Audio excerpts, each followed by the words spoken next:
우리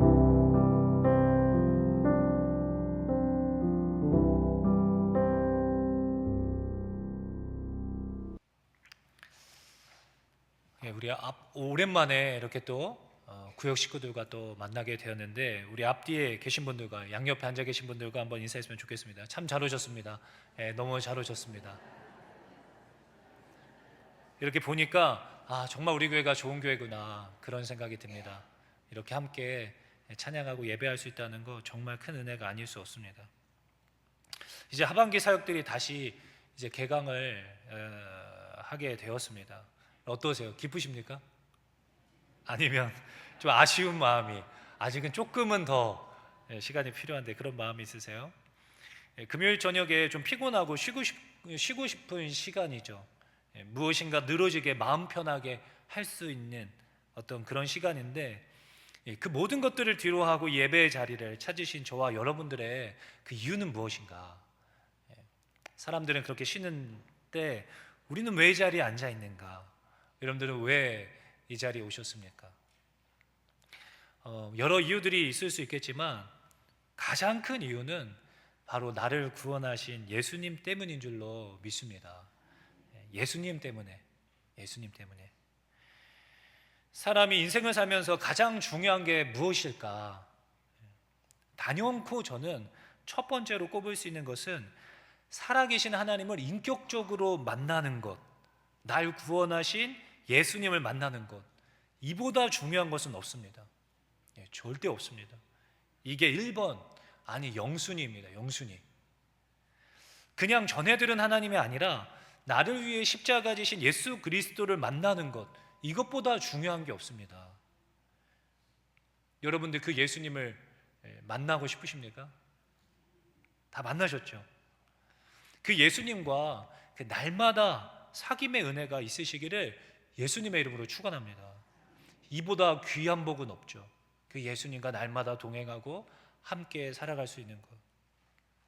그런데 이것을 나보다 더 간절히 원하고 계시는 분이 계십니다. 그분은 누구신가? 바로 하나님이시죠. 하나님이 우리를 더 만나고 싶으시고 더 사모하시고 더 기다리고 계십니다. 하나님의 간절한 바람이시죠. 하나님은 우리와의 인격적인 만남을 갖고 그 풍성한 관계 안에서 우리가 천국을 누리며 살게 하시기 위하여서 자신의 독생자 예수를 아끼지 아니하시고 치욕의 자리, 십자가의 자리에까지 내어주신 분이 바로 우리 하나님 아버지이십니다. 이것이 나를 사랑하시는 아버지의 간절한 바람이십니다. 근데 이게 이상하죠. 나도 원하고 하나님도 원하시는데 이 만남이 잘 성사가 안 되는 겁니다. 나름 애를 쓰면서 하나님을 찾고, 또 주의 예배뿐만이 아니라 이렇게 금요 기도회, 심지어는 새벽 예배, 수요 예배, 열심으로 예배의 자리에 나아가 하나님을 찾지만 이상하리만큼 하나님을 만날 수가 없는 것 같은 느낌이 들 때가 있는 거죠. 그냥 예배를 마치고 텁텁한 마음을 가지고 돌아갈 때가 우리에게는 참 많습니다. 왜일까? 왜 우리가 하나님을 만날 수 없는 것인가? 여러 이유가 있을 수 있겠지만 요한복음 6장에 보니까 예수님이 어떤 특정한 사람들을 의도적으로 피하실 때가 있다는 것을 알 수가 있습니다. 사람들이 예수님을 만나기 위해서 막 열심을 냅니다. 예수님을 막 찾아다녀요. 그런데 주님이 그 사람들을 피해 다른 곳으로 떠나가십니다. 그들은 어떤 사람들이고 주님은 그들을 왜 피하셨는가? 요한복음 6장 13절과 15절에 보니까 이에 거두니 보리떡 5개로 먹고 남은 조각이 12바구니에 찼더라. 그 사람들이 예수께서 행하신 이 표적을 보고 말하되 이는 참으로 세상에 오실 그 선지자라 하더라. 그러므로 예수께서 그들이 와서 자기를 억지로 붙들어 임금으로 삼으려는 줄 아시고 다시 혼자 산으로 떠나가시니라. 사람들이 예수님을 막 찾습니다. 떡을 먹고 와, 이분이 진짜 그 우리가 기다렸던 그 선지자, 그분이 맞으시구나 해서 막 예수님을 막 찾아요. 그러니까 읽었던 말씀 조금 뒤로 가면 24절로부터 26절 말씀에 무리가 거기에 예수도 안 계시고 제자들도 없음을 보고 곧 배들을 타고 예수를 찾으러 가버나움으로 가서 바다 건너편에서 만나 라삐여 언제 여기 오셨나이까 하니 예수께서 대답하여 이르시되 내가 진실로 진실로 너희에게 이르노니 너희가 나를 찾는 것은 표적을 본 까닭이 아니요 떡을 먹고 배부른 까닭이로다. 선생님 언제 여기 오셨습니까? 저희도 예수님 계속 찾아다녔어요 라고 물었는데 예수님이 다른 말씀을 하십니다. 언제 오셨습니까? 라고 물었는데 예수님은 너희가 나를 찾는 것은 떡을 먹고 배가 불러서 나를 찾고 있는 거야. 너희들 잘 생각해봐. 이겁니다. 너희가 날 왜 만나고 싶은 거야? 내가 알려줄까? 너희가 나를 찾는 것은 떡을 먹고 배가 불러서 나를 찾고 있는 거야. 이런 무슨 말씀이신지 아시겠습니까? 주님 나의 인생의 주인이 되어 주십시오. 내 임금, 내 왕이 되어 주십시오. 우리 모두 그렇게 이야기합니다. 그런데 그 이유가 무엇이라고요? 떡을 먹고 배부른 까닭에. 그러니까 예수님이 그런 자들이 자신을 임금 삼으려 하신다는 것을 알고 피하신 겁니다. 그런 사람들은 예수님이 피하세요. 그런 간절한 바람으로 자기를 임금 삼으려 하는 사람들은 예수님은 피하여서 떠나가십니다. 오늘날 우리의 이야기로 바꿔볼까요? 교회에 처음 나오게 되는 대부분의 사람들은 어떤 문제가 있어서 대부분 교회를 오죠. 그 문제를 해결받고 싶어서 교회에 출석하게 됩니다. 자녀의 문제, 건강의 문제, 관계의 문제, 재정적인 문제, 그런 문제로 인해서 하나님을 찾게 됩니다. 결코 나쁘지 않습니다. 그런 문제를 가지고 예수님께 나아올 수 있습니다. 그런데 문제는 그 다음인 것이죠. 그 문제를 하나님 앞에서 해결받고 은혜를 받게 되면 와, 하나님이 진짜 계시는구나, 내 기도를 듣고 응답하시는구나, 이제 이분을 내 임금으로 삼아 열심으로 따라 살면 복받고 내 자녀들, 우리 가족들 행복하게 잘 살 수 있겠구나, 여기에서 그 신앙생활이 멈춰버리는 거죠. 이게 문제인 겁니다.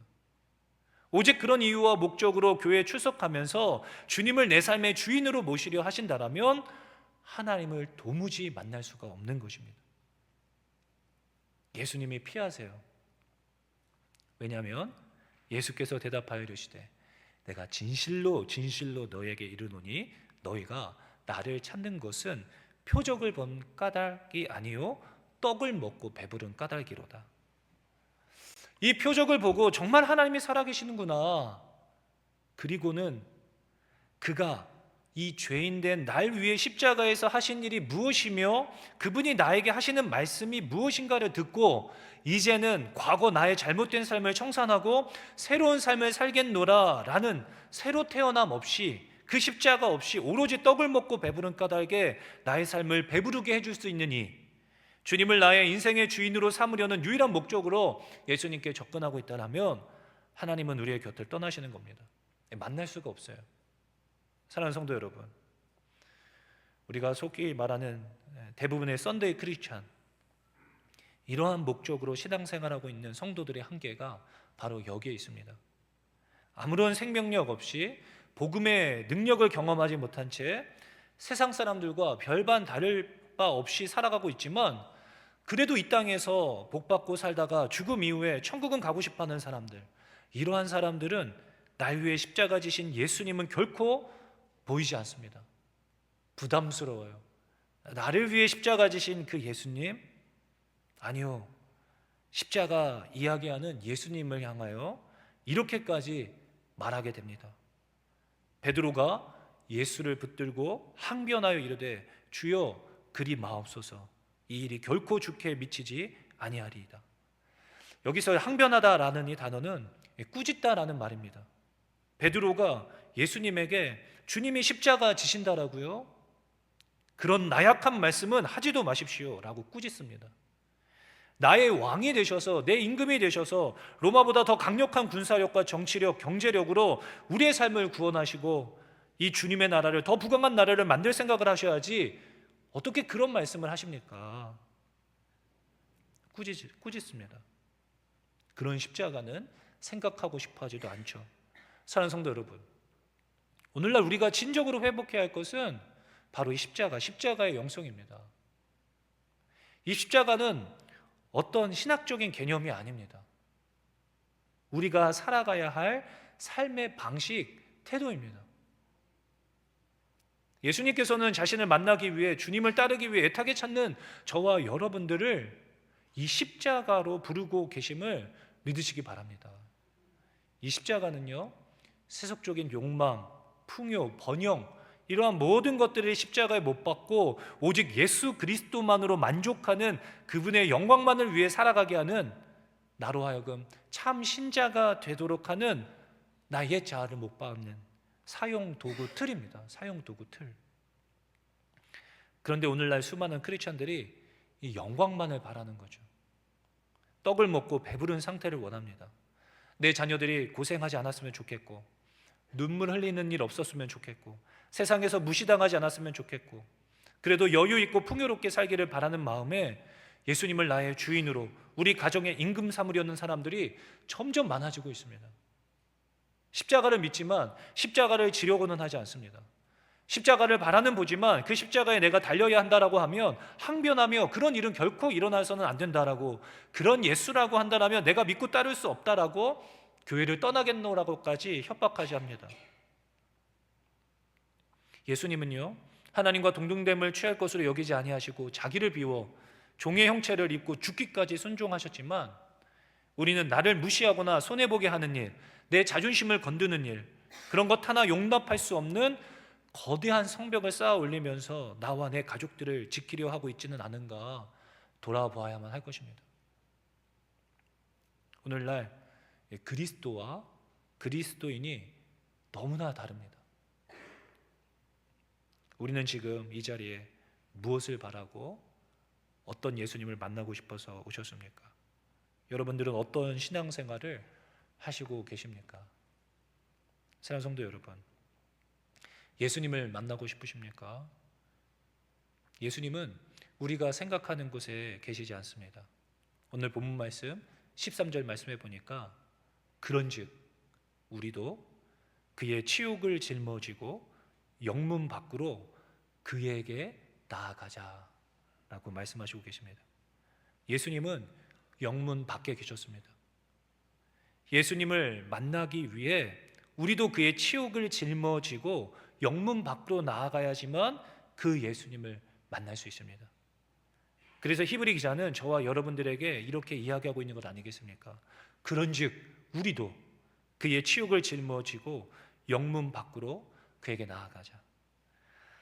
그 영문 밖은 어디인가? 오늘 본문 11절과 12절을 보니까 속죄 제물의 피는 대제사장이 성소에 가지고 들어가고 그 육체는 영문 밖은 성 밖을 이야기하는 것인데, 그 성문 밖에서 불사르라라고 말씀하셨습니다. 이게 레위기에 기록되어져 있는데요, 왜냐하면 그 속죄 제물의 몸에 죄가 전가되어졌기 때문에 더럽혀지고 부정해진 그 상태이기 때문에 성 안에서 태울 수가 없는 겁니다.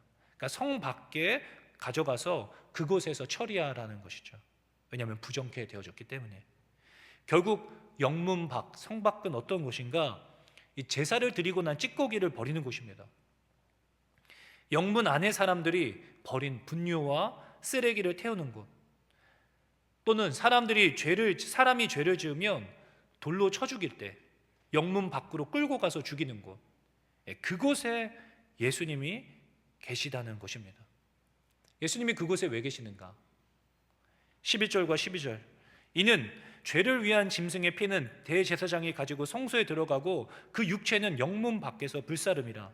그러므로 예수도 자기 피로써 백성을 거룩하게 하려고 성문 밖에서 고난을 받으셨느니라. 백성을 거룩하게 하려고, 자신의 백성을 거룩하게 하려고, 그 영문 밖, 부정케 되어 하나님께 나아갈 수 없는 그 죄인들을 거룩하게 하려고 스스로 영문 밖으로 나가신 것입니다. 어떤 모습으로 영문 밖에 나가셨을까요? 거룩한 모습으로 영문 밖으로 나가신 게 아닙니다. 스스로가 바로 그 영문 밖의 사람, 철저히 부정한 자, 죄인, 성 밖에서 태워 없애는 쇳덩어리가 된 육신이 돼요. 그곳 영문 밖의 죄인 병자가 되셔서 십자가에 못 박혀 죽으셨습니다. 그 영문 밖의 사람들을 정결케 하시기 위하여서 이분이 우리가 그토록 만나려고 하는, 임금 삼으려고 하는 예수님이십니다. 사랑하는 성도 여러분, 저와 여러분들은 이 예수님을 믿고 있는 게 맞습니까? 그렇다면 오늘 이 히브리 기자는 그 예수님을 믿기로 결단하고 그의 제자가 되어서 그의 백성 되기 원하는 저와 여러분들에게 이렇게 이야기하고 있습니다. 그런즉 우리도 그의 치욕을 짊어지고 영문 밖으로 그에게 나아가자. 그의 치욕을 짊어지고 부정한 곳, 더러운 곳, 성 안으로 들어올 수 없는 병자들, 죄인들이 모여 있는 그곳으로 나아가자. 왜 그곳으로 가야만 합니까? 영문 밖으로 그에게 나아가자. 왜냐하면 예수님이 거기 계시니까. 예수님이 그곳에 계십니다.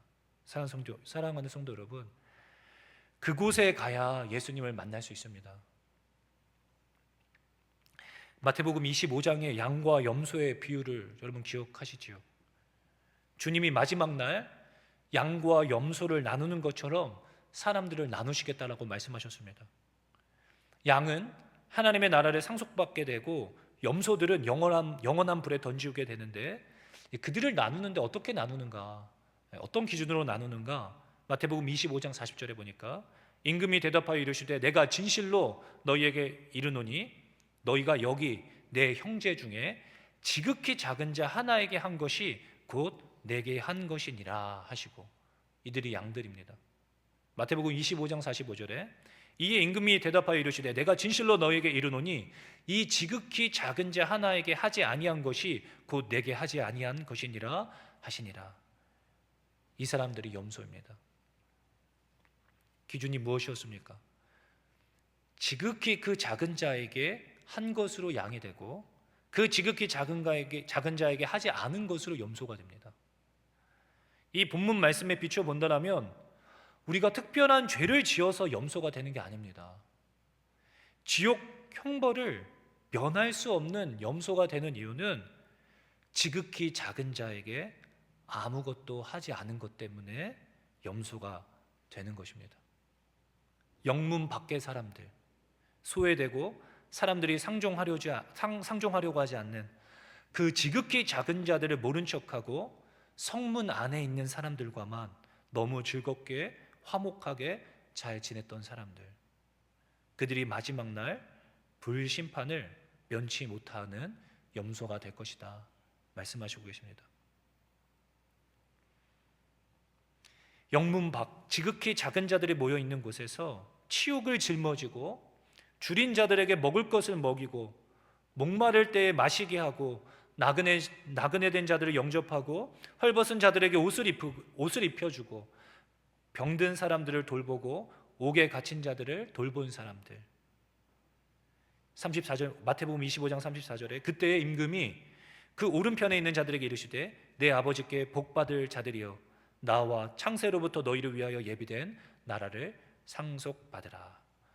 사랑하는 성도 여러분, 지금도 예수님은 영문 밖에서 자신을 따르는 영문 밖으로 나온 제자들과 한 몸을 이루어서 그 죄인된 자들을 거룩히 하시기 위하여 지금도 그 복음 사역을 계속해 나가시고 계십니다. 치욕을 짊어지고 여러분들은 어디에서 예수님을 찾고 계십니까? 떡을 먹고 배부른 까닭에 성문 안에서 이 성의 임금삼을, 우리의 삶을 보호해주고 더 부욕히 해주실 예수님을 찾고 계시지는 않으십니까? 아니요, 예수님은 그곳에 계시지 않습니다. 나의 삶을 더욱 풍요롭게 해주고 지켜줄 임금, 나의 자녀들의 미래를 책임져줄 그 강력한 임금, 치욕을 짊어지고 영문 밖에 나갈 때에야만이 그 임금을 만날 수 있습니다. 그 임금은 지금도 그 영문 밖에서 그 죄인자들과 함께 그들을 거룩히 하기 위하여 사역하고 계십니다. 요한복음 14장 21절 말씀에 나의 계명을 지키는 자라야 나를 사랑하는 자니 나를 사랑하는 자는 내 아버지께 사랑을 받을 것이요 나도 그를 사랑하여 그에게 나를 나타내리라. 그에게 나를 나타내 주시겠다라고 약속해 주십니다. 그 계명은 무엇인가? 바로 다음 장 12절에 내 계명은 곧 내가 너희를 사랑한 것 같이 너희도 서로 사랑하라 하는 이것이니라. 누군가에게 영문 바꾼 가정이 될 수도 있겠습니다. 누군가에게 영문 바꾼 사업장 일터가 될 수도 있겠습니다. 또는 교회가 될 수도 있고 시댁이 될 수도 있고 처가댁이 될 수도 있습니다. 치욕을 짊어지십시오. 자존심을 버리십시오. 탐욕을 벗어던지고 절대로 용서하지 않을 거야 라는 그 결심을 내려놓으십시오. 그렇게 치욕을 짊어지고 예수님 계신 곳으로 나아가야만 합니다. 이런 말씀을 들으면 부담이 되시지요. 그러면 내 인생이 망할 것 같고 자존심이 상하고 절망이고 고생이고 늘 괴롭고 힘들 것 같습니다. 그런데 희한하죠. 고린도전서 1장 23절로부터 25절 말씀을 보니까 우리는 십자가에 못 박힌 그리스도를 전하니 유대인에게는 거리끼는 것이요 이방인에게는 미련한 것이로되 오직 부르심을 받은 자들에게는 유대인이나 헬라인이나 그리스도는 하나님의 능력이요 하나님의 지혜니라.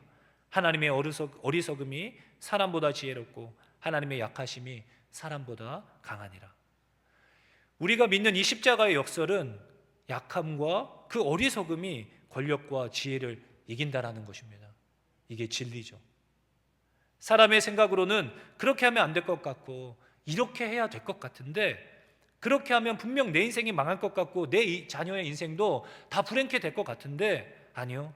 하나님의 어리석음이 사람보다 지혜롭고 하나님의 약하심이 사람보다 강함을 믿으시기 바랍니다. 하나님이 하시는 것이죠. 하나님이 책임지시는 것이죠. 도저히 회복될 것 같지 않은 가족이 회복되어져서 어떤 가진 방법으로 이 문제들을 풀어가 보려고 했지만 회복되지 않을 것 같은 그 가정이 회복되어서 그 어머님이 우리 교회에 출석하고 계시는 어머님은 아니지만 제게 고맙다고 연락을 주셨던 적도 있습니다. 삶은 하나도 변한 것이 없고 빚도 여전하지만 삶이 이렇게 행복해도 되나 싶을 정도로 자신의 마음과 생각이 변해서 너무 신기하다라고 저에게 이야기했던 청년도 있습니다. 십자가에게 죽음 같지만 사실 그 길이 사는 길이요 영원한 생명이 있는 부활이 있는 길인 줄로 믿으시기 바랍니다. 그런즉 우리도 그의 치욕을 짊어지고 영문 밖으로 그에게 나아가자. 주님은 지금도 그 영문 밖에서 우리를 기다리시고 계십니다. 누구보다도 더 저와 여러분들을 만나기 원하시고 함께 하시길 원하십니다. 여러분 그분을 만나기 원하십니까? 그분과 함께 동행하며 이 땅에서 진정한 천국을 누리기 원하십니까? 역설 같지만 치욕을 짊어지십시오. 그리고 영문 밖에 계신 예수님께 나아가십시오. 그곳에서 진짜 살아계시며 나를 죽기까지 사랑하신 그 예수님을 만나게 되실 줄로 믿습니다. 하반기 나와 내 자녀들이 우리 가정이 그러한 천국 되는 귀한 은혜가 저와 여러분 모두에게 있으시기를 예수님의 이름으로 축원합니다.